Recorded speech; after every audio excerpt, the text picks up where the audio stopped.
Seigneur, fais-moi connaître tes pensées. Prions ensemble. Seigneur, je viens te prier ce soir au nom puissant de Jésus. Je suis qu'un instrument, Seigneur. Je suis venu, Seigneur, au Dieu, en ce moment pour pouvoir parler de toi, notre Dieu, pouvoir communiquer ta pensée, pour pouvoir communiquer ce que tu attends de moi ce soir, ô Dieu. Ma prière est que tu puisses nous révéler les mystères cachés qui viennent de toi, Seigneur. Le thème que tu m'as donné, le jugement de Dieu, Seigneur, j'aimerais l'aborder, Seigneur, oh Dieu, avec la conduite de l'Esprit, parce que la Bible dit, c'est poussé par l'Esprit. Les hommes ont parlé de ta part. Or, ta parole, c'est pour nous convaincre. Ta parole, c'est pour nous exhorter.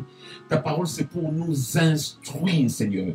Nous voulons être instruits encore ce soir par toi seul. Car comme tu as dit dans ta parole, mon peuple sera enseigné par moi-même, Seigneur. Viens nous enseigner. Viens enlever l'obscurité. Viens enlever, Seigneur, oh Dieu, mon roi, cet aveuglement, Seigneur, qui vient par les ruses de l'ennemi, Seigneur, et apporte-nous la connaissance qui vient de toi, au nom de Jésus. Amen. Alléluia. Amen, amen, amen. Gloire au Seigneur. N'hésitez pas à partager la vidéo parce que nous parlons d'un thème aussi important pour pouvoir bénir une personne. Je sais que le Seigneur va faire du bien à quelqu'un. Alléluia. Le thème que nous avons commencé depuis le dimanche dernier était intitulé « Le jugement de Dieu ». Le jugement de Dieu. Le jugement de Dieu, c'est un message que le Seigneur m'avait inspiré, si je peux parler dans ce terme. Donc, depuis, je crois, le vendredi ou le samedi, le Seigneur il avait commencé à communiquer une pensée dans mon cœur par rapport à cela. Et juste en méditant la parole de Dieu, je me suis rendu compte combien c'est important de parler du jugement de Dieu. Combien c'est important de parler. Parce que cet enseignement concerne tout le monde en fait. Ce message s'adresse à l'humanité tout entière, car le jugement de Dieu va bientôt tomber sur les justes et sur les injustes. Le jugement de Dieu va tomber bientôt sur les justes et les injustes. C'est la raison pour laquelle le Seigneur a mis dans mon cœur ce message pour sonner, donner un son en fait de cloche pour dire aux enfants de Dieu, apprêtez-vous car je suis à la porte. D'une manière pour dire aussi à ceux qui demeurent dans le péché de se convertir, de donner leur vie à Jésus, car son retour est imminent. Et j'ai compris pourquoi le Seigneur m'a inspiré cette parole. Lorsque même j'en parlais le dimanche dernier, j'avais dans mon cœur, je sentais que le Seigneur voulait que je puisse en parler avec instance pour pouvoir dire au peuple de Dieu, réveillez-vous, comme il est écrit, réveille-toi, toi qui dors. Réveille-toi, change d'attitude. Et le dimanche dernier, nous avons lu un passage dans le livre de Daniel, chapitre 5. Daniel, chapitre 5, c'est là où nous avons vu l'histoire d'un roi, Belchassar. On a vu l'histoire de ce roi Belchassar, qui avait justement utilisé des ustensiles. Dans Daniel, chapitre 5, à partir du verset 1er, on nous parle que ce roi avait reçu des gens chez lui. Des gens, des grandes personnes. Et parmi ces personnes, il y avait aussi ses femmes et ses concubines qui étaient dans cet endroit. Quand c'était la fête, et cet homme, il a utilisé justement les ustensiles qui faisaient partie, qui étaient à Jérusalem. Comme vous le savez, Nebuchadnezzar, il avait fait déporter Daniel et ses compagnons et d'autres personnes. Il avait fait quitter de Jérusalem et les a emmenés justement à Babylone. Quand vous le savez, comme je vous ai dit même la fois dernière, que à chaque fois le peuple de Dieu se mettait à adorer les idoles, le Seigneur utilisait justement comme un fouet. Le Seigneur utilisait, l'adversaire de son peuple pour pouvoir frapper, pour pouvoir recadrer, pour pouvoir ramener son peuple à la raison. Et à cette époque, par rapport à l'histoire de Daniel, le Seigneur avait utilisé le roi Nebuchadnezzar pour pouvoir frapper son peuple. Et justement, lorsque Nebuchadnezzar est parti là-bas, il a pris aussi les ustensiles, des choses qu'on utilisait justement dans le temple pour pouvoir adorer Dieu. Il les avait pris. Et malheureusement, à cause de son comportement après, lorsqu'il était revenu chez lui, il a été expulsé. Il a été expulsé, chassé même parmi les hommes. Il était maintenant dans la forêt. Et son fils qu'il avait justement remplacé, il avait commencé à commettre aussi des choses infâmes contre la volonté de Dieu. Il avait utilisé, justement, comme je le disais, les ustensiles, les verres, des choses d'or, des choses précieuses qui étaient utilisées au temple de Dieu. Il avait commencé à l'utiliser justement et à adorer plutôt ces idoles avec les biens qui étaient sortis du temple de Dieu à Jérusalem. C'est dans Daniel 5, si vous voulez faire la lecture. J'essaie de revoir ou de rappeler ce que nous avions vu le dimanche dernier. Notre grand thème, c'est le jugement de Dieu. Et nous avons vu par la suite que cet homme, Belchassar, à cause de ce qu'il avait fait, la Bible a dit qu'une main était sortie en train d'écrire. Cette main avait écrit des choses qu'il ne pouvait comprendre. Il avait fait même appel à ces grands, à ces satrapes, à ces gens qui avaient étudié des choses, à ces sages, si je vais utiliser ce terme, pour pouvoir interpréter ce qui était écrit justement par cette main. Mais personne ne pouvait interpréter ou dire tout ce qui était écrit. Mais Dieu a fait grâce. Il a permis que Daniel puisse venir et interpréter plutôt ce qui était écrit par cette main. Or, cette main avait écrit tout simplement compter, compter, peser, diviser. Compter, compter, peser, diviser. Et en parlant justement, lorsque Daniel a commencé à interpréter justement ce qui a été écrit, il a commencé à raconter plutôt l'histoire du père. L'histoire du père de Belchassar. Excusez-moi. Il a commencé à raconter l'histoire de Nebuchadnezzar. Comment il a été expulsé. Comment il a été chassé. Il avait quitté ce royaume, justement. Le Seigneur l'avait permis parce qu'il avait commencé à faire des choses désagréables devant Dieu.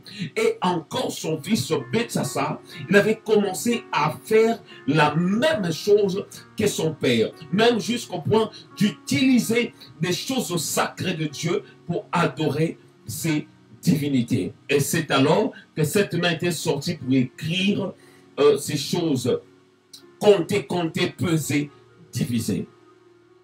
Or, nous avons vu la fois dernière que Dieu a compté par rapport au règne de cet homme.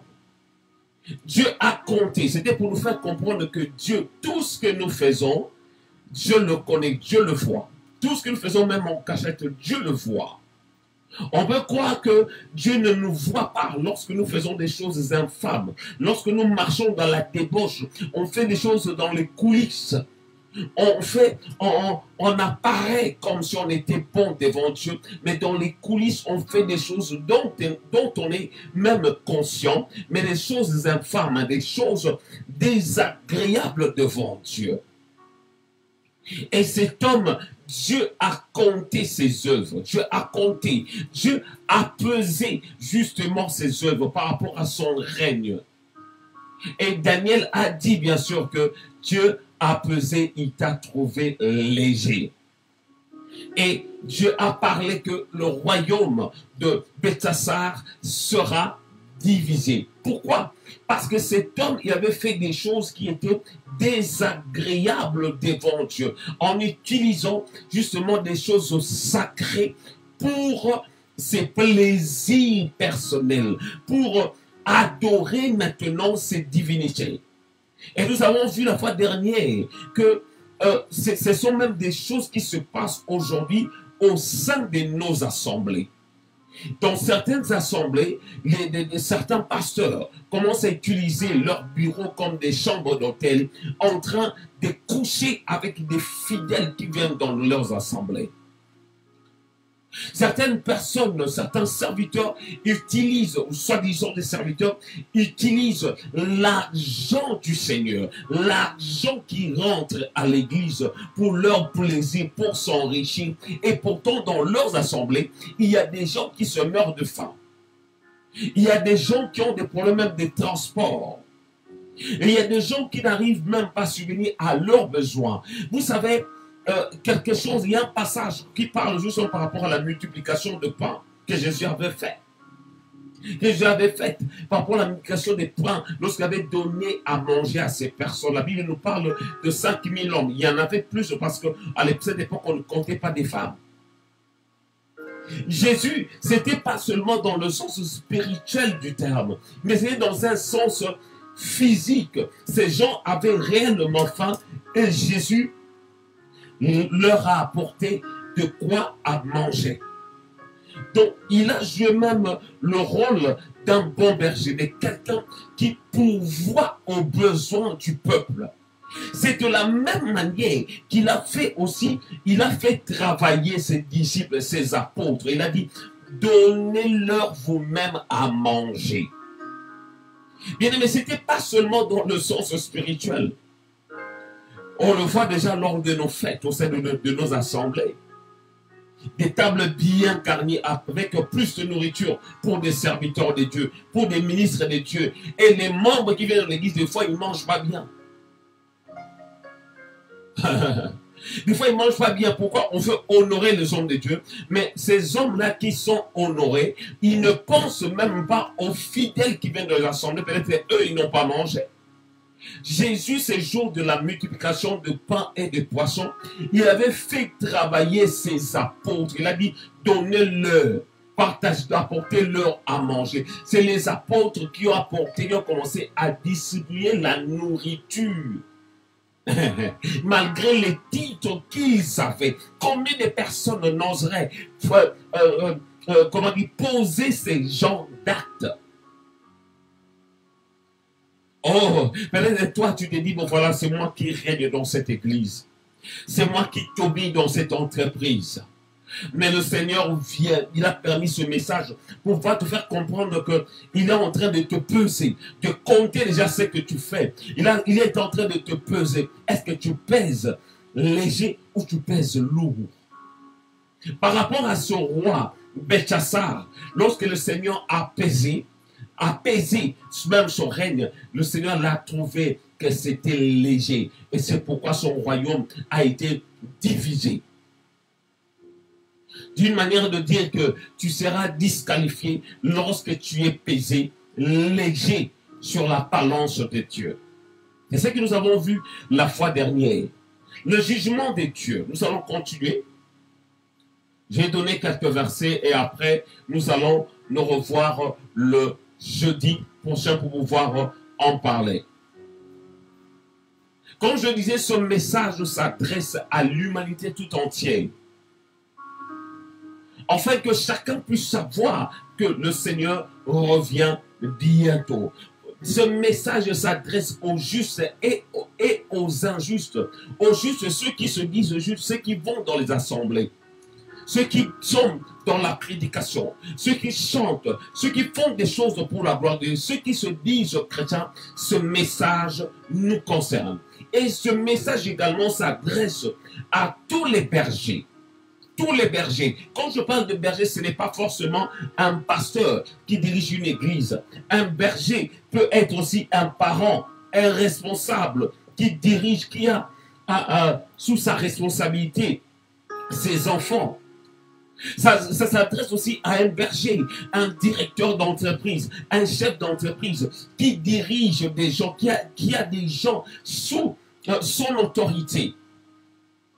Ce message s'adresse à quiconque qui qui est humain, qui vit sur cette terre, tu dois savoir que le Seigneur nous appelle, nous interpelle, qu'il y aura bientôt le jugement.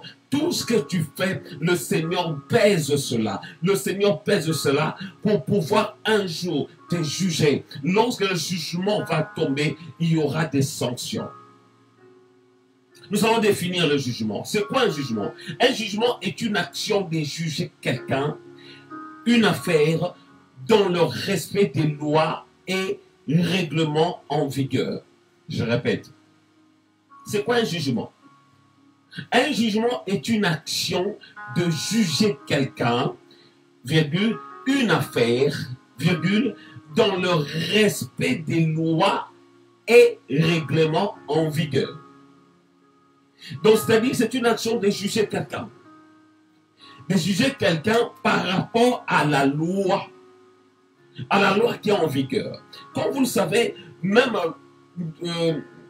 lorsqu'on est conducteur d'une voiture, ici en Europe ou dans beaucoup de pays, il est important qu'un conducteur d'un véhicule puisse avoir un permis de conduire. Ce permis, c'est quelque chose qui va lui permettre d'avoir accès, d'avoir droit de conduire un véhicule. C'est-à-dire, lorsque même on arrête quelqu'un qui est en train de conduire, lorsqu'on voit son permis, on dit, bon voilà, la personne a l'autorisation, a le droit de pouvoir conduire. C'est-à-dire, cette personne a la connaissance des codes de la route, comment conduire. On n'aura pas peur de laisser quelqu'un qui a un permis de conduire même sur l'autoroute. Même lorsque quelqu'un qui vient justement, qui veut monter dans une voiture, lorsqu'il voit ton permis, il dit, ah, c'est que tu as droit, tu es autorisé. Même lui, tu peux être jeune, tu peux être petit, mais le fait d'avoir un permis à ton nom, que tu as un permis, tu as l'autorisation de conduire, la personne peut même accepter que vous puissiez le conduire. Il est justement donné l'image de la parole de Dieu, qui est justement ce que le Seigneur nous a donné comme code de la route. Quand on parle de ces jugements, donc le Seigneur a donné justement, selon Exode chapitre 20, dans Exode chapitre 20, nous voyons que le Seigneur a donné un code de la route. Exode chapitre 20, nous voyons le Seigneur a donné des lois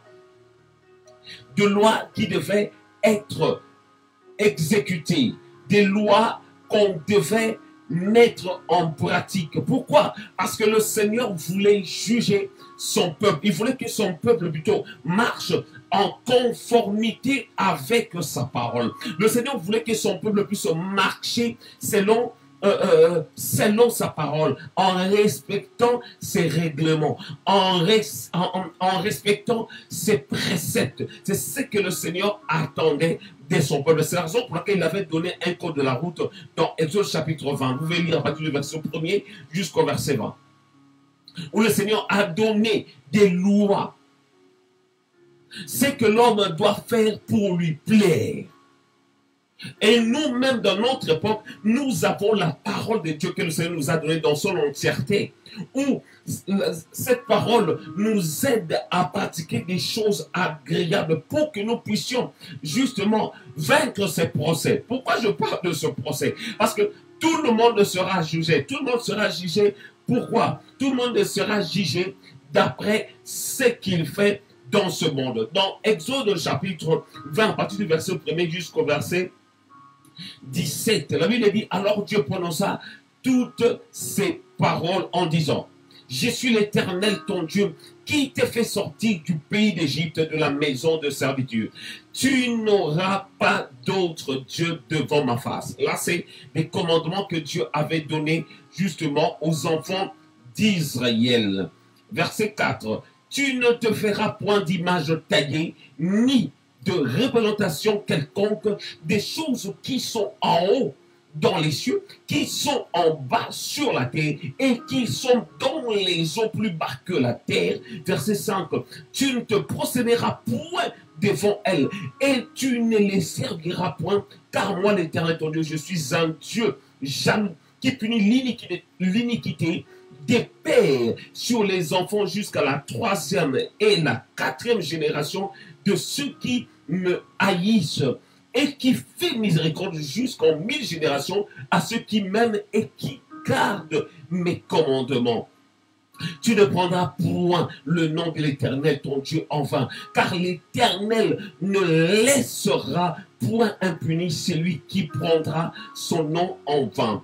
Souviens-toi du jour du repos pour le sanctifier. Tu travailleras 6 jours et tu feras ton ouvrage. Mais le 7e jour est le jour du repos de l'Éternel, ton Dieu. Tu ne feras, vous pouvez continuer jusqu'à la fin. C'est-à-dire, je voulais justement vous faire comprendre que Dieu avait donné ses lois à Moïse parce qu'il voulait que son peuple marche selon sa parole. Que son peuple puisse lui plaire, justement. Le Seigneur avait donné cela, comme aussi à nous, le Seigneur nous a donné toutes ces lois, en fait que nous puissions, sa parole, je dirais sa parole, en fait que nous puissions marcher selon sa parole. Nous allons voir dans Osée chapitre 4, à partir du verset 1er jusqu'au verset 6. Osée chapitre 4, à partir du verset 1er jusqu'au verset 6. Je vais faire la lecture. Écoutez la parole de l'Éternel, enfants d'Israël, car l'Éternel a un procès avec les habitants du pays, parce qu'il n'y a point de vérité, point de miséricorde, point de connaissance de Dieu dans le pays. Alléluia. Osée chapitre 4, verset 1 à 6. Je vais reprendre cela. Verset 1er. Écoutez la parole de l'Éternel, enfants d'Israël, car l'Éternel a un procès avec les habitants du pays. Car l'Éternel a un procès avec les habitants du pays. Bien-aimés, ce message nous concerne tous. Nous qui prêchons la parole de Dieu, nous qui allons dans les assemblées pour prêcher la parole, pour écouter la parole, nous qui chantons dans une chorale, nous qui, que dirais-je, qui faisons, qui travaillons dans la mission, qui allons ça et là, qui font partie d'une assemblée. Nous, ce message concerne ceux qui dirigent les pays. Ce message concerne à cette femme qui vit dans le péché, à cet homme qui vit dans l'escroquerie. Ce message plutôt concerne, comme je le disais, l'humanité tout entière. Ce message concerne les justes et les injustes. Le Seigneur a dit dans cette parole, dans Osée chapitre 4, verset 1, écoutez la parole de l'Éternel. Oh, ce soir, je viens de dire, écoutez la parole de Dieu. Oh, le peuple de France, écoutez la parole de Dieu. Oh, les enfants de Dieu, vous qui fréquentez les églises, écoutez. Oh, serviteurs de Dieu, écoutez la voix de l'Éternel. Oh, prédicateurs de l'Évangile, écoute la voix de l'Éternel. Le message que le Seigneur a donné encore ce soir pour interpeller une personne ce soir. Ne crois pas que tu es irréprochable. Ne pense pas que tu dépasses les autres. Le jugement de Dieu vient sur ceux qui marchent dans la désobéissance de la parole de Dieu. Le Seigneur voit même tout ce qui est caché. Il voit même une fourmi noire sous une grosse pierre noire et pendant une nuit ténébreuse. Tout est clair devant notre Dieu. Il a dit, écoutez la parole de l'Éternel, enfants d'Israël, car l'Éternel a un procès avec les habitants. Un procès avec les habitants. Un procès. Le Seigneur a un procès. C'est-à-dire, le Seigneur reproche son peuple de quelque chose. Il a un procès avec le peuple de ce pays. Le Seigneur reproche ses serviteurs, ses enfants de Dieu, qui marchent dans la fornication, qui marchent dans l'escroquerie, qui marchent, qui cherchent à s'enrichir, qui cherchent les choses de ce monde plus que les choses du royaume, à ces personnes qui cherchent à s'attacher aux choses de ce monde. Le jugement de Dieu va tomber. C'est l'heure de te repentir, mon frère. C'est l'heure de te repentir, ma soeur, parce que le Seigneur a dit dans sa parole, écoutez la parole de l'Éternel, enfants d'Israël, enfants de l'église du monde, enfants du corps corps de Christ, toi qui pries le Seigneur, toi qui vas dans l'église, écoute la voix de l'Éternel, car l'Éternel a un procès avec les habitants du pays. Bien-aimé, ce procès-là, est-ce que tu vas réussir? Cet homme-là, Belchassar, cet homme, il était roi, mais comme il avait fait quelque chose de désagréable devant le Seigneur, et cet homme a été rejeté, son royaume a été divisé par rapport à comment, la manière dont il se comportait. Bien aimé, peut-être tu caresses le péché. Peut-être tu dépouilles le peuple de Dieu. Personne ne te reproche.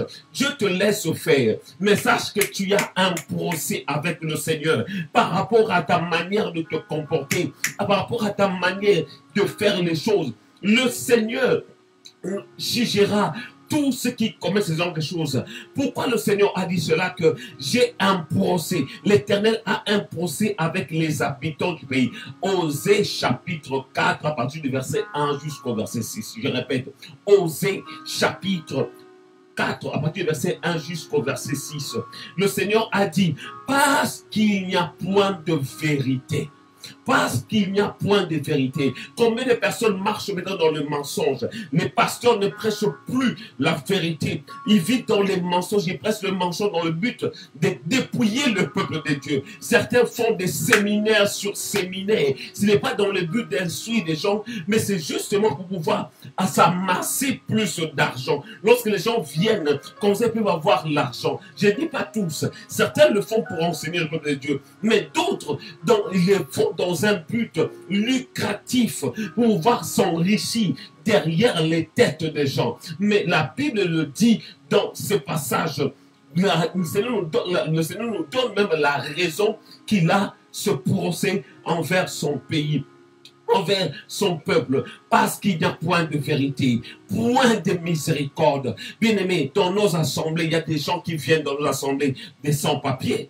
Il y a des gens qui n'ont même pas de logement. Oh, je bénis Dieu. Lorsque j'étais en galère, pendant les confinements, une église a ouvert ses portes pour me recevoir. Pendant le confinement, j'ai perdu mon studio, j'ai perdu la chambre même que je louais. Mais une église, que le Seigneur bénisse cette église, qui m'a reçu, qui m'a hébergé pendant la galère. Tandis qu'il y a beaucoup d'autres qui ont des logements, pendant qu'il y a beaucoup d'autres qui ont des maisons. Mais personne a dit, Edgar, viens, je vais t'héberger pendant la galère. Mais cette église m'a ouvert la porte. Ce pasteur a dit, viens habiter ici. Pendant ce temps, j'étais nourri et logé, je ne payais rien. J'étais hébergé. Où est maintenant le miséricorde? Le Seigneur reproche justement à son pays, à son peuple. Il a dit, j'ai un procès. J'ai un procès avec les habitants du pays. J'ai un procès envers les serviteurs de Dieu, envers mes enfants, ceux qui se disent serviteurs, ceux qui prêchent la parole, ceux qui fréquentent des assemblées. J'ai un procès avec ces personnes. Pourquoi? Parce qu'il y a point de vérité, point de miséricorde. Pain de miséricorde, ces femmes qui vendent des charbons dans la rue, mais qui payent leurs dîmes, qui donnent les offrandes. Est-ce qu'on pense à ces personnes? Il n'y a même pas de fois une crèche pour s'occuper des enfants. Il n'y a même pas une infirmerie. Et pourtant, le pasteur a des grosses maisons. Le pasteur a plus de voitures. Mais il ne fait rien pour le peuple de Dieu. Il ne fait que quémander l'argent. Où est le miséricorde qui doit se manifester dans la vie des enfants de Dieu? Le Seigneur reproche encore son peuple. Il dit, point de connaissance de Dieu dans le pays. Il n'y a que des parjures et mensonges, assassinats, vols, adultère, on use des violences, on commet meurtre sur meurtre. C'est pourquoi le pays sera dans le deuil.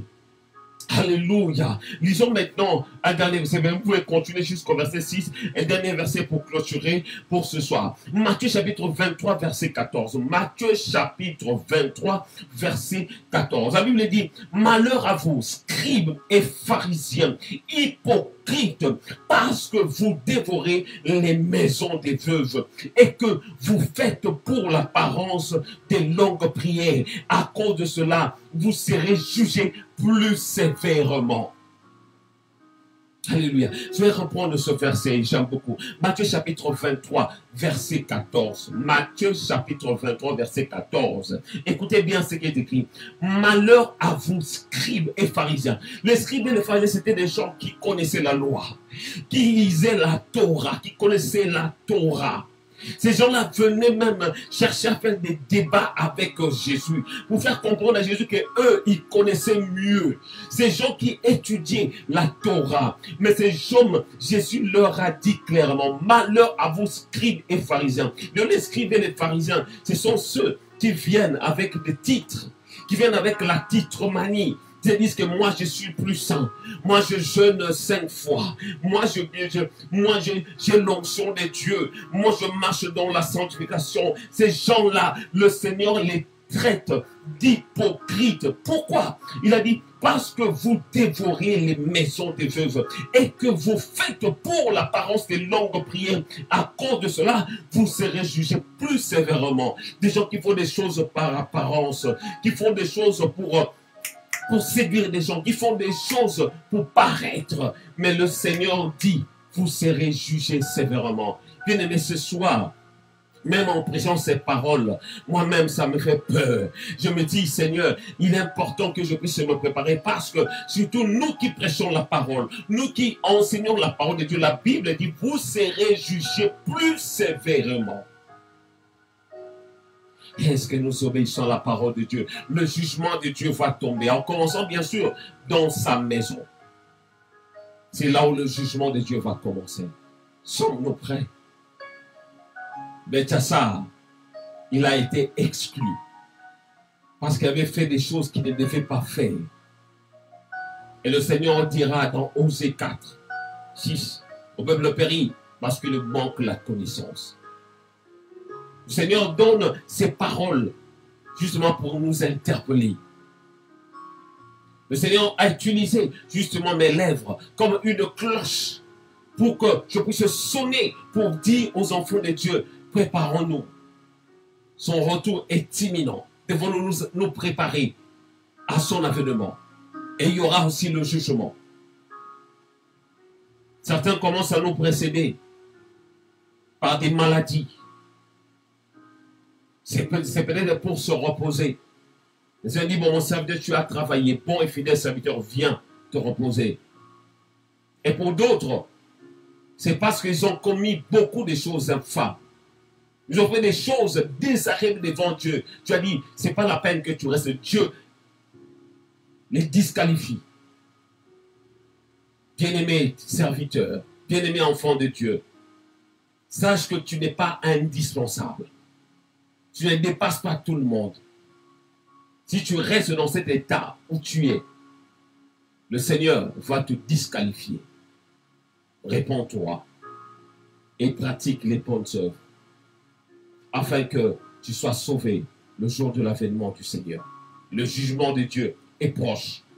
Et ce message, c'est tout simplement pour t'interpeller, pour te dire, bien-aimé, préparons-nous, éloignons-nous du mal. Le Seigneur nous laisse le temps pour que nous puissions nous repentir et faire sa volonté.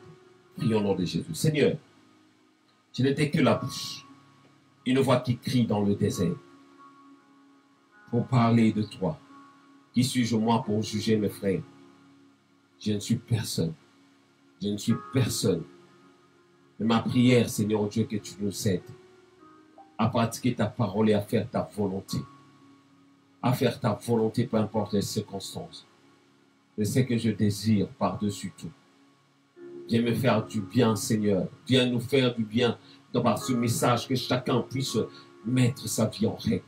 Que le péché ne puisse pas prendre place dans notre vie.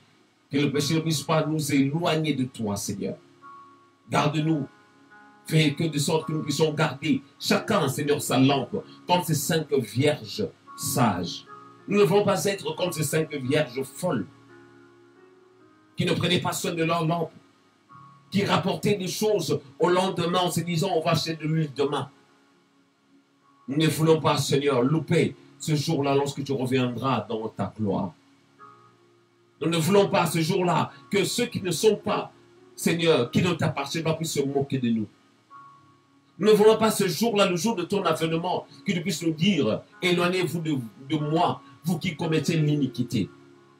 Aide-nous, afin que nous puissions nous sortir, être sauvés le jour de ton avènement. Je te prie pour cette personne, après avoir écouté cette parole, qui se dit, je me répands. Seigneur, accueille-le. Comme cet enfant prodigue qui était parti loin de toi. Un jour, il s'était rendu compte qu'il était important de revenir vers son Père. Oh Dieu, il est revenu. Merci Seigneur, oh Dieu des armées, de nous accueillir encore dans ta présence. Enlève tout ce qui est impur, tout ce qui était, Seigneur, désagréable. Nous nous répandons et nous voulons commencer une nouvelle vie avec toi. Purifie nos pensées, purifie nos vies, rends-nous agréables devant toi, afin que nous puissions te plaire. Merci pour ta grâce, merci pour le pardon que tu nous as accordé. Bénis chacun, guéris ceux qui sont malades, délivre ceux qui sont sous l'emprise de l'ennemi, et que ta main puissante soit accordée sur la vie de chacun, et tout ça pour ta gloire, dans le nom de Jésus. Amen. Amen. Amen. Je bénis le Seigneur pour ce moment. Je bénis le Seigneur pour encore pour ce moment qu'il nous a accordé de pouvoir parler de sa part. Je crois que vous étiez bénis.